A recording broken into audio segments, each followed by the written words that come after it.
Good afternoon. İyi günler. We are live with Linda Holbeche. Dr. Linda Holbeche has been a prominent HR thinker and an author and a practitioner in the past decades, and we've hosted Linda at our conference in the past, and she is going to be one of the keynote speakers of our coming HR conference, and we will be talking about Agile HR, which will be one of the main focus of Linda's speech and Linda's work. So I'd like to welcome you, Linda, and it's been a pleasure to have you with us. And yeah, this is an opportunity for me to say hello, and yeah. Hello, So I'd like to. Hi, Linda. So yeah, well. We've known your work for many years, but you have given a lot of focus to agile organizations and agile HR practices. And so from um, a traditional HR and OD focus, you moved to that. What made you to make that move? Well, a very good question. I think it's because over the last 10 years or so, I've been noticing how the pace of change everywhere seems to have been accelerating, particularly through technology. You know, the fourth industrial revolution that we are living in seems to be changing the nature of work very rapidly and changing the nature of competition. Particularly long established businesses are finding that some of the things they have traditionally sold are no longer needed or are being done cheaper, better, faster by people who are better equipped than they to respond quickly to changes in the market. You know, as customers become more demanding, which the digital revolution has made possible. People expect more. So I've been more and more interested in what happens to, I'm not saying HR is a traditional function, but what happens to the practices around HR, which have been primarily about you keep the business safe, you keep the people safe, you keep it compliant with legislation and so on. All those things still count. But how can HR, with an OD mindset, you know, looking at the whole organization, how can HR help the organization to become faster in the market, able to have the kinds of people working in the organization, sometimes working with machines doing part of their old jobs. How do they upskill people for the new jobs that are emerging? And how do they organize themselves as HR functions to kind of be credible, you know, to walk the talk on Agile, and to deliver, you know, the kinds of concepts that underpin Agile, things like customer first, working in iterations, you know, short change cycles, not huge, long projects.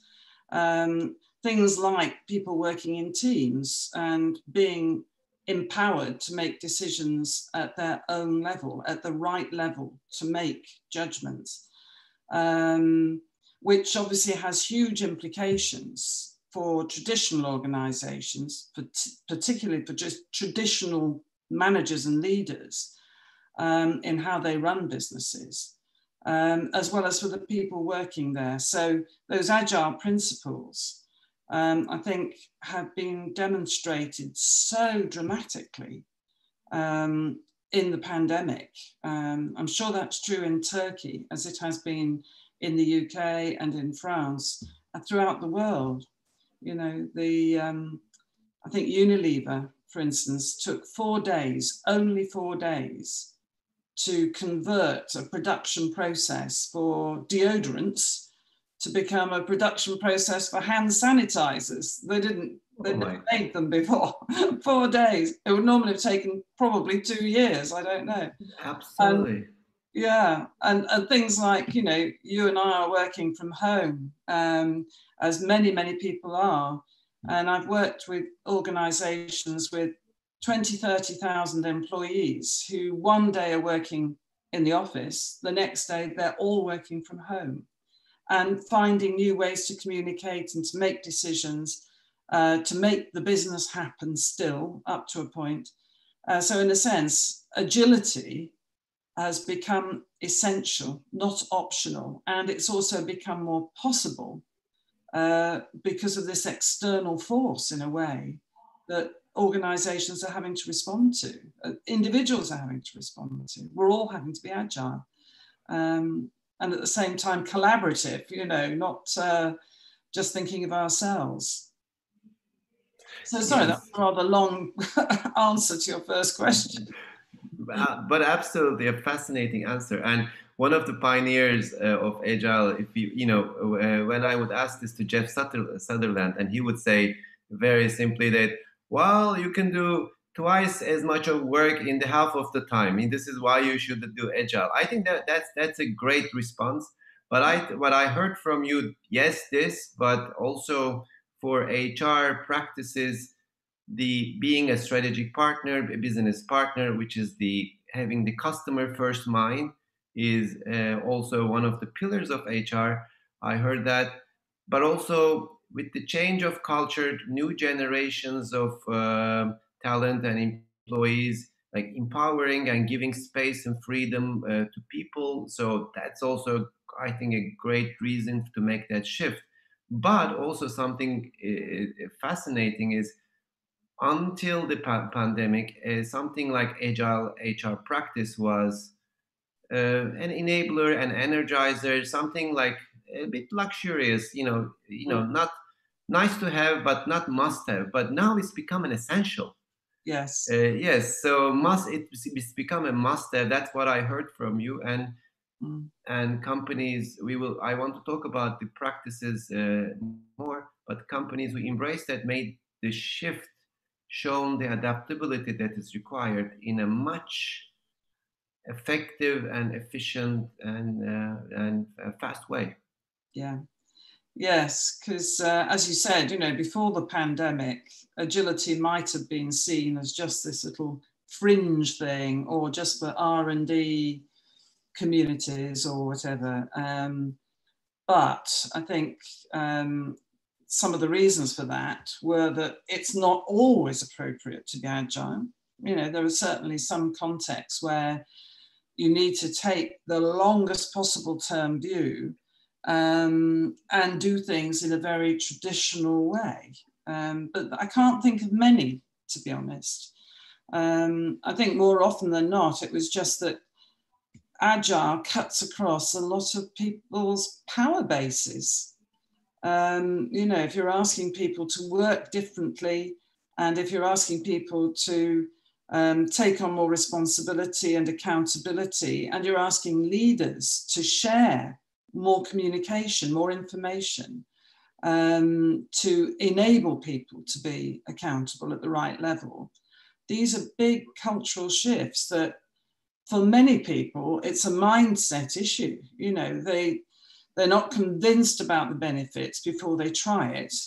And, you know, in a sense, that's why it's been interesting to see how some of the organizations that are the most traditional, like, as I say, I work with many universities, and they have often say, well, we've been around for hundreds of years, you know, we didn't get to be, we weren't agile, but we still survived.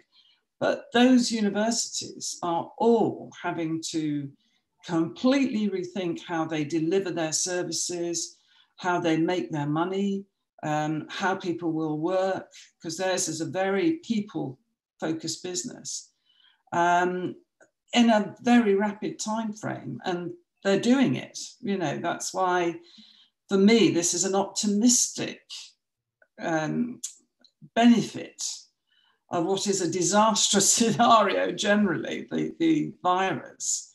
Yes. That, you know, it's proved just what is possible when people are flexible enough in their mindset, because they have to be, and then they can see for themselves what is possible. I know McKinsey's... I think... Sorry. Please go on. I was going to just make a contribution. Yeah. Well, just to finish that. I was going to say that...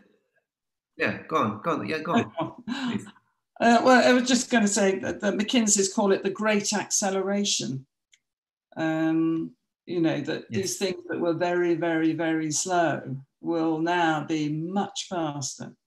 Anyway, sorry, I interrupted you. Yes, I think building on what you have said with McKinsey's framing is, I also see is that the great mindset shift, because I always thought that in the business world we lived with the fallacy that we are in charge, but we are also in control of things. But actually, we've always known, especially people from the complex adaptive practices field, we know that yes, we are in charge, but we were never in control. And I think the pandemic has shown us that. We've had other examples, and then Agile is in a way it has been an answer to that. So what do we do when we are in charge but not in control? How do we keep going? And how do we bring the power of our teams and the needs of our customer all together in a way that we don't lose speed, we move forward? So that's how I kind of also hear from you that shift. Yes. So what I want to ask, we will talk. Yeah. No, I was just going to comment on what you were saying there, because I think what I've noticed on this business of when we're not in control, but we have got responsibility, I've noticed how many leaders of organizations have adopted almost a completely different style from the one they had previously. You know, where they could honestly communicate with people via Zoom or Microsoft Teams or one of these, Skype, you know, you name it, and say, we don't have the answers, but we will find a way through, and, you know, we will have conversations more frequently and more authentically, perhaps, than happened in the past. And I've found it remarkable how some leaders are now much more willing to be open about, this is all very uncertain, but if we can connect enough, if we can get enough good ideas about how to move forward, we can experiment with some things here, and we're already trying certain things and learning from them. So in a sense, it's almost like, as you were saying, complex adaptive systems brought to life. And, you know, that notion that your business model is only as good as your latest ability to serve a new customer or to serve a customer with something new. So you've got to have lots of different ideas and potential business models. It drives the need for more experimentation and prototyping, which that kind of openness to that, as opposed to just relying on, we've got the solution, is, I think, part of the survival tactics of both senior leaders and organizations going forward in a world where you can only plan for so much. You can aspire, and you can organize to try and achieve some of that. But you might have to be open to ongoing feedback from the environment and from your customers, because their needs will change too. So it's a real living laboratory, really, for business and life. Yes. And actually, we have all these compelling reasons to bring this new way of working to life. But I'm curious, I know you will be giving much a bigger deep dive and presentation on your HR conference session. But in a nutshell, could you share with us what does an agile HR practice look like? Well, I would say it's an HR practice which looks at two broad things. One is an HR team that sees itself as an agent for change in the organization, equipping the organization to become more agile generally. And that will give a range of different focus points, things like how do we help leaders adjust to these new ways of leading? How do we help people develop the skills they need for the new ways of working? How do we recruit people with the skills and the mindsets and in the new ways that people expect to be recruited? How do we ensure that the organization can work as a system, share knowledge rapidly across the system, because HR has many different fingers on many different pulses. So on the one hand, I think a primary focus of an agile HR team is the organization's transformation. And for many HR functions, change management or change has not been a strong competency area, if you like.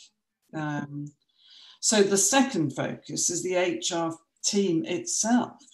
How much can they, in a way, transform their own processes and ways of working to be a credible change agent to the rest of the organization? Which means how able are they to take some of these agile principles like customer first, co-creating the HR service up to a point at least with the end user, working in iterations in these great long infinite ways of remodeling a performance management system or whatever, doing it and trying it and getting feedback, seeing what works. Embracing technology as well. I mean, HR has traditionally been at the back of the queue with regards to technology. But I come across some HR teams now that have managed to make the case successfully for at least getting onto the boat of technology, and who have managed to automate some of their HR processes, having simplified them first, taking customer feedback, standardize some of those processes so that they're understandable and easily accessible. And then, as I say, use robots, chatbots and other things to deliver a certain level of HR service, and to learn from it, to have smart machines that are learning and improving all the time, so that right now, where people are working at home in many cases, they can access reliable information remotely 24/7. It's not a limited service in that respect, which also allows HR to then focus on some of those big ticket areas of change and delivery, some of which are things like, what happens now that, on the employment front, how is our business going to survive? What do our business models need in terms of the workforce? Are we going to be doing more of our work through technology? Will we need as many people with the skills we have? Or do we need something different? Or do we need an interim stage where people and machines, people talk about digital colleagues, working alongside each other.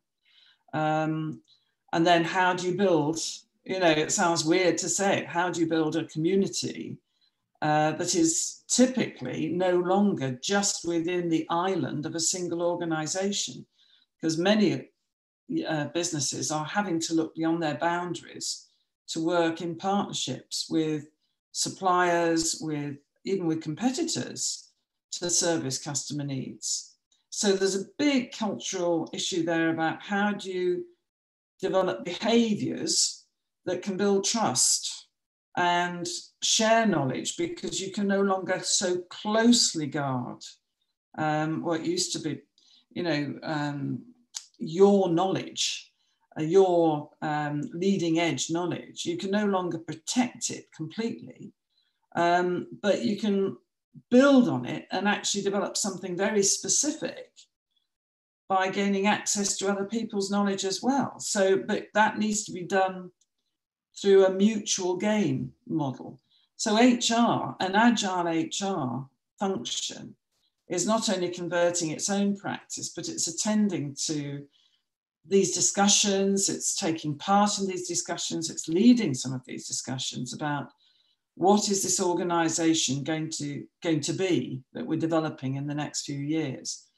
What have we got now? And how do we upskill on the one hand, reskill on the other hand, close down parts, start new? And what will that mean in terms of the kind of blended workforce model that we might need? And also, how do we take people with us on the journey? This is a huge transformation likely to happen. For some much more slowly than others, but for a lot of organizations, the pandemic will have accelerated their journey this way. So it's things like, helping managers' roles are going to change as well. How HR can support managers, not only to develop the skills, but to work with their teams in a different way so that those teams are genuinely empowered and making the right decisions. And for many managers, that's going to be a very, very difficult journey. So it's not only going to be a question of training managers to become the stereotypical coach, but also assessing whether those managers have that capability. Have they got another role that they could themselves take on as a sole contributor, if not? And as I say, I think HR has a huge role potentially in designing some of the new roles, because many organizations won't have roles, specific roles so much anymore. There may be clusters of roles, but it's much more likely that work is going to become more fragmented around tasks. And, that's again a massive shift. How do you structure an organization to work as a sort of network, even if it's only an internal network? Yeah. And how do you partner with the leadership to bring that about? So an agile HR function, as I said, has to both focus on itself to be a credible role model around agile, but focus more specifically on the big ticket items and supporting people on this change journey. And, to be frank, it's the behavior rehearsal that's been happening for many in the pandemic could not ironically have come at a better time. Yes. Because people will be aware just what's been possible and what the next stage of their own learning is going to have to be to be able to embrace these bigger, more added value contributions and to avoid the so-called snapback risk. Yes. That, okay, we're back to work now, it's back to how we were. Actually unlikely. And not necessarily desirable either. Yes. So, I think I've heard a couple of things. First, it's a transformation process. So it should look like a major transformation, This transformation I see also, I hear from you, it's got a technology component, so it's got a digital tagline together with different than any other transformation. And to make that happen, the second point, having the role model or piloting the MVP of that transformation within the HR team is critical. And we have attendees both on Zoom and also on YouTube. And there's a question which is actually very nicely fitting with what we have just talked about. Is our attendees asking, in Turkey we have highly hierarchical and structured organizations, and how can we bring an agile working model to a hierarchical and structured organization? I call this like traditional organizations in a way. That's my phrasing. But how do they work together? I think that's a great question. I think you have given an answer partly to that question with HR being a role model, but what else can we do? Well, I think partly it's going to be because I recognise the point of the question very strongly, and I think there will be throughout the world as well many cultures and company cultures as well that are intensely hierarchical, but societal values are also hierarchical. So it's not as easy as snapping one's fingers and saying, okay, well, let's just go agile. I think to make the shift usually requires some evidence that a different way of working is worth it, that there are benefits. And that's where, as I say, for me, the pandemic has this perverse bonus, if you like, that it will have made some people in leadership particularly think, gosh, we have worked so much differently. We have achieved so much despite the situation, and or the things that have been preventing us from doing what we now need to do are ingrained in the way we think and the way we have traditionally operated. So one thing that I think, at the very least, it would be good to do is to take a concept of Agile, which is use feedback, use learning and reflection for the senior teams in organizations, hopefully facilitated by HROD, to think about, what have we learnt in the last few months from what works, what doesn't work about the way we've traditionally done things. If we were to do something different, given that, even if the pandemic had not happened, there are pressures on all organizations increasing through things like advanced technologies. It will become non-optional at some point that companies embrace them. And in a way, implicit in the use of those technologies is access to information, more information than would traditionally flow down a hierarchical cascade. So, sooner or later, steep hierarchies are likely to flatten slightly at least. So as I say, I think first thing for me would be to have a reflection with a view to saying, is looking ahead what we've been doing in the past going to help us that much? Are there some things we can take from what we've learnt to do during the pandemic that might help us better in the future? And what does that mean for us in our senior leadership roles? What does it mean for everybody else? And what might be the journey there? Even if we only take baby steps to begin with and maybe say, well, there's one of our services or products which perhaps lends itself to being a sort of experimental base, where we can actually flatten the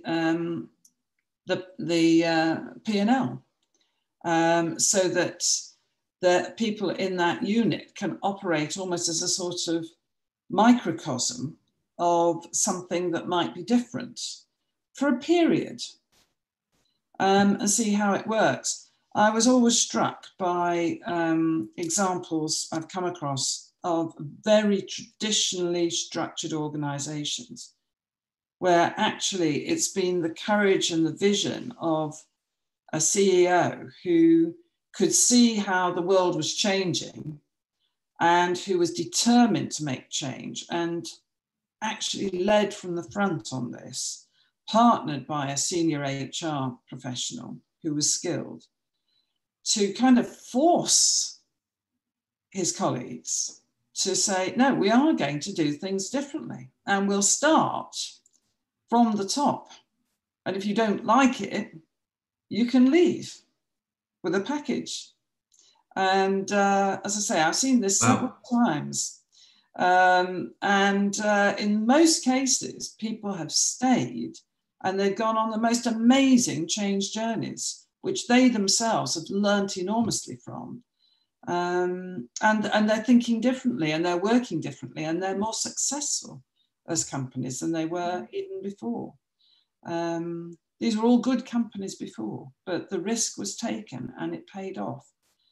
So I dare say in some situations, it's just impossible, you know, so you don't want to lead a short but interesting life trying to bash your head against a brick wall.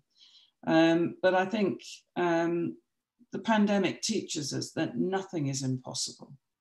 So as I say, for me, a first step is for HR to take the lead and encourage these conversations about the way ahead when we can start to think of the world coming back to some sort of new normal or next normal or whatever the phrase is. What do we want to take that has worked from the past forward that is a strength? And what is it about that thing, whatever it was, even if it's hierarchy? Was it clarity of communication? Was it depth of expertise in certain areas? If so, are there other ways we can do that thing without having to take the downside of it, which was silos, power is knowledge, and so on? Can we take the upsides without the downsides forward? As I say, that's perhaps a starting point, not a total solution. Well, you know, what I hear from your words is, you know, yes, HR has to take the role of a change agent, but take it beyond even being an organizational coach, but also become a facilitator, team facilitator to the leadership team, but also gain the credit or use the credits of to being a trusted advisor to the senior management to make that work. Yeah. Yes. And, you know, so that's where your own credibility as a professional, the skills that you have, your track record, and your ability to look critically at the work that you and your team are doing and improve it. Those are all vital to winning the right to be that trusted advisor. And, you know, it's not just knowing where the skeletons are buried. It is about showing that there is a way forward that can work. It's using your networks, looking out, coming to the summit, picking up ideas, going back and sharing those ideas.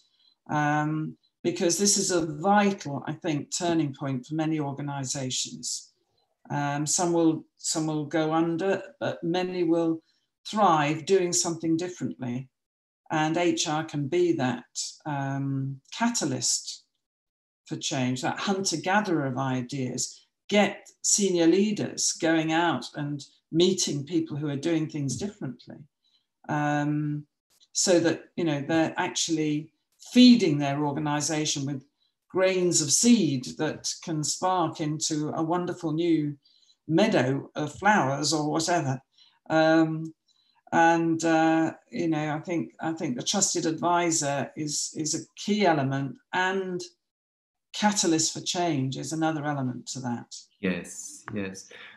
I think, can you also tell us that some of the examples of companies, where they implemented agile HR practices, from your work, from your practice, from your advisory or consulting work, uh, and how they are embracing it and using it, with the specific examples you've talked about. Unilever as a great example. I am inspired from that example, but maybe taking it a little bit further with the agile, coming into HR with all the examples you've given, making it concrete with some examples. That would be very helpful. Yes, I mean, I won't mention the names of these companies because I'm writing a book at the moment, and they've given me permission to write the cases, but they have to sign off what I finish with. But I mean, I can talk about the work of, again, a quite traditional company in the construction sector, very hierarchical, and you know, done some amazing structures across the world. It's partly a consultancy as well. And I mean, just looking at the HR team itself, the HR director who came into this company about 3 years ago thought that they were, in a way, at risk of becoming just an expense in the organization, because she could see that a lot of the practice was doable by computer, and a lot of the people in the HR team were basic administrators who hadn't developed very far in their work. And she thought that the business had much demand for new approaches to talent, to becoming an employer brand that people would find attractive, and so on. And so she worked with her own team to begin with to say, what can we do differently? And then she got lots of people from across the business at all levels involved in a series of agile sprints. This began with a lockdown for a few days with the senior team, where they were looking at the business as a whole to begin with, to say what's just around the corner, what do we need differently in the workforce, how do we need to operate differently. And by the way, that last question, you know, a lockdown with the senior team is a very powerful way of getting people aware that what they've seen through their own lenses up till now is not the only thing to look for. And out of that, I'll cut a long story short, out of that came a series of sprints on some of the ideas that emerged on how to attract key graduate talent and other talent that the organization wanted. It meant that the service, the HR service itself, went through a complete transformation, because building on these first experiments, which worked, what the HR director said, how do we, to you, the users of the HR service, how would you like us to be delivering to you?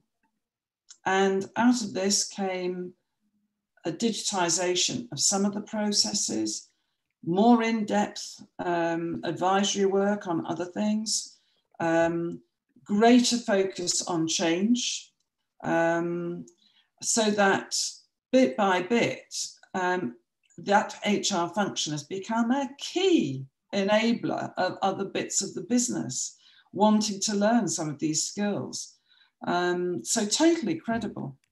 Another organization where the focus was more on the business, where HROD was interested in something that was happening in the business anyway. This is a very traditional food manufacturer. And it's been in business for 180 years. So, you know, and very successful brands throughout the globe. And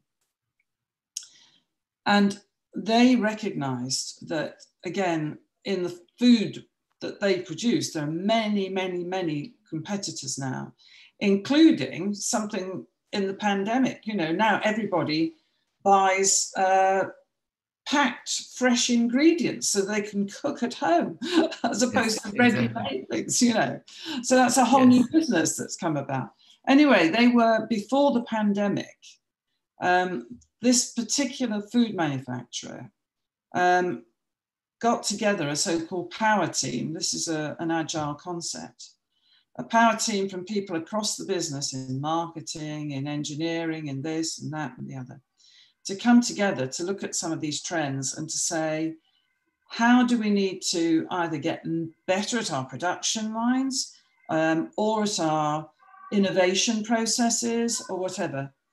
Many power teams came from this, all working within agile disciplines to come up with new ways of working. Yes.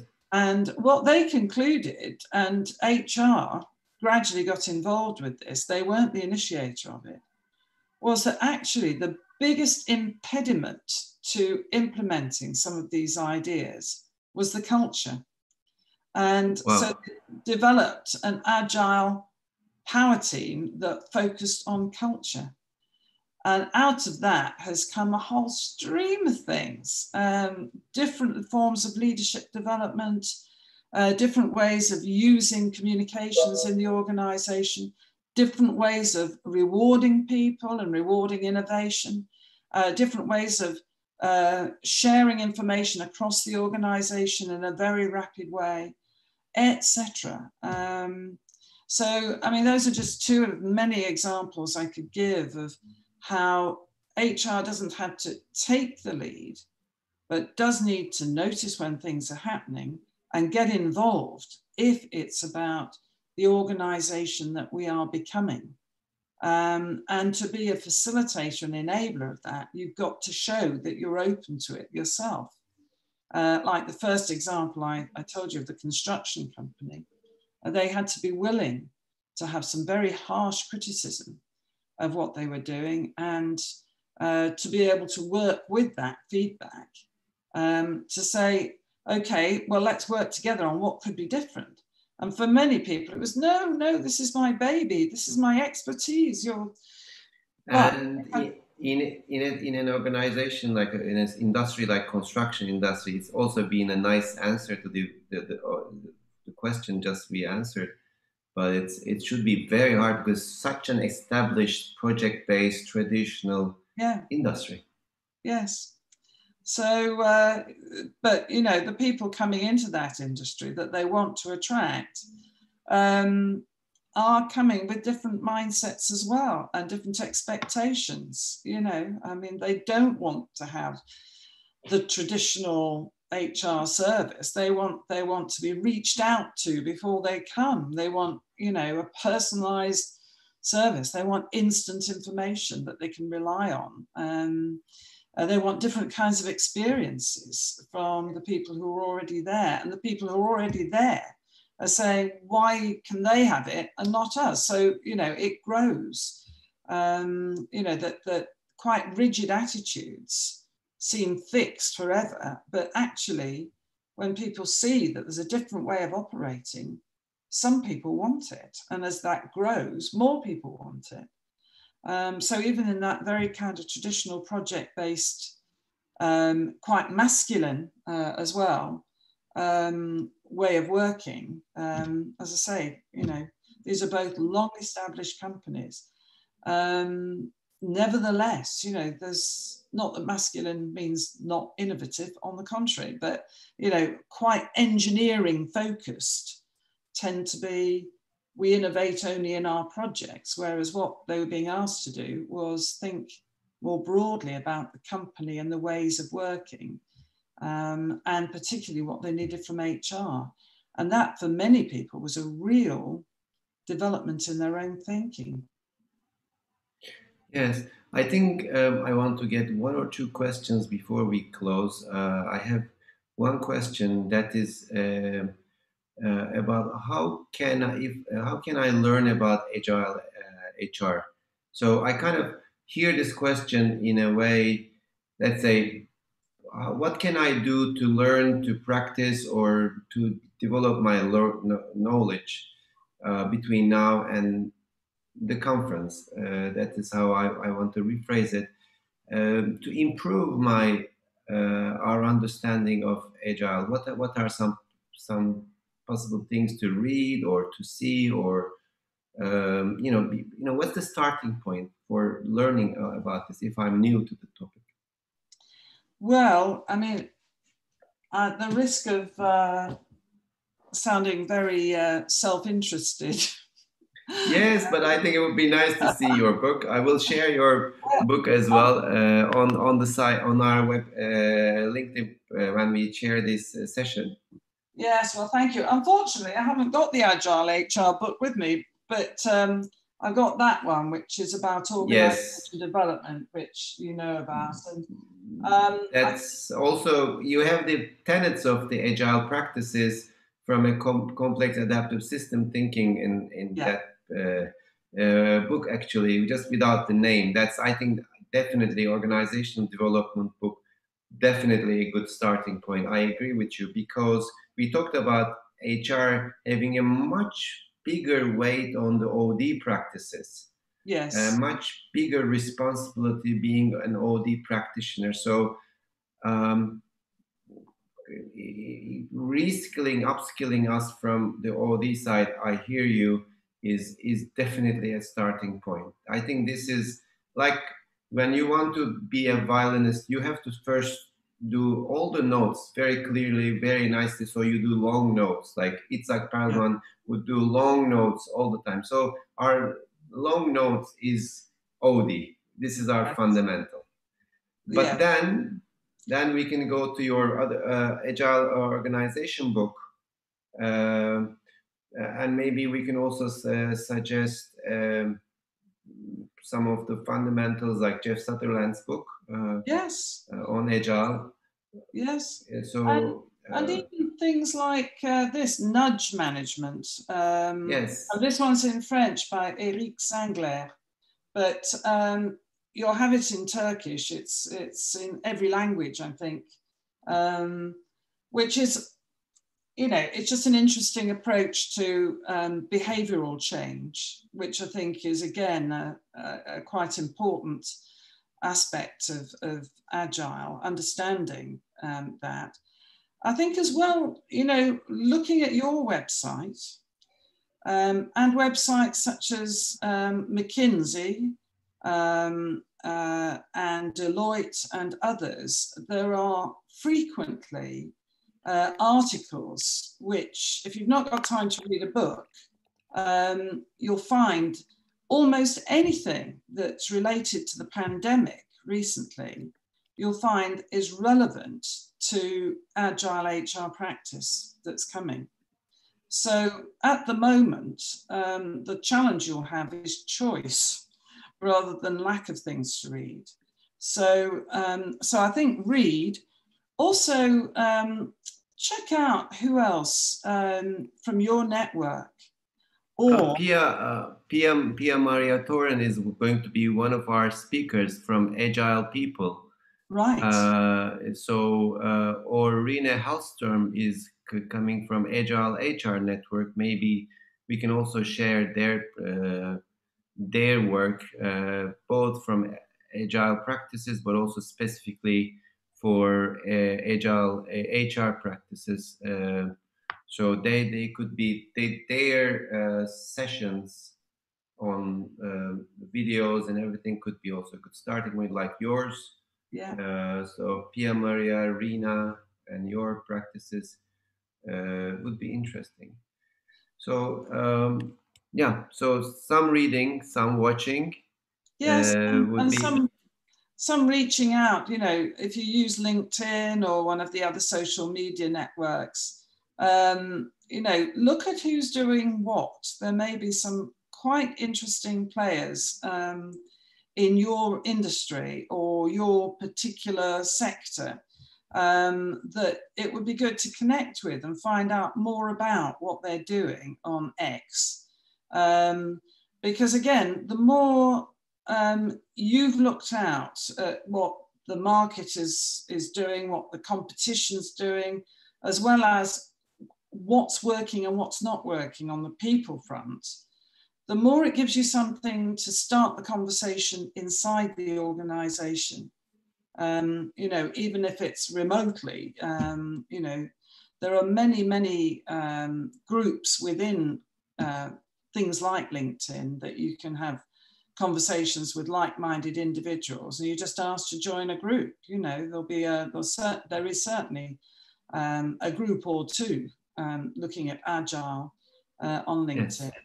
So, you know, if you don't like reading, at least reach out and chat with some people and go hunter-gathering for some ideas. But as I say, I think checking your website is a great place to start. And if you just going back to LinkedIn, if there's a connection you can make with speakers coming up for the summit before you come, then at least you've got a chance to begin the conversation and hopefully have some specific questions when the time comes. Yes, I think that's been also a very nice closing bridge, this question giving us the opportunity to be a closing bridge between now and the conference. But yeah, what I hear is, you know, there are resources that we will be sharing, and, you know, tap into these resources, but don't only tap into that. Interact, engage with external networks, but also experiment and start conversations with your internal networks, at least the HR team, and make sense of your new learning through these engagements and interactions, external and internal. That is what I'm taking as a let's say sensible step. Well, I think the topic is so compelling, Linda. We've gone far beyond our planned time, and I think we can talk about for another hour very easily, but let's leave some things for the conference. So I'd like to, you know, close here and with great appreciation of your work and your time and your leadership in this field. And it's always been a pleasure to work with you. Lots of learning for me and for our communities as well. So I thank you so much for being with us, and look forward to seeing you this winter in our conference. Yes, well, my pleasure, and lovely to work with you as ever. And I look forward to joining you, as you say, later this year. And keep well, everybody. You keep well as well. Thank you very much. See you another time, right. Either at the conference or before. Right. Take care. You too. Bye.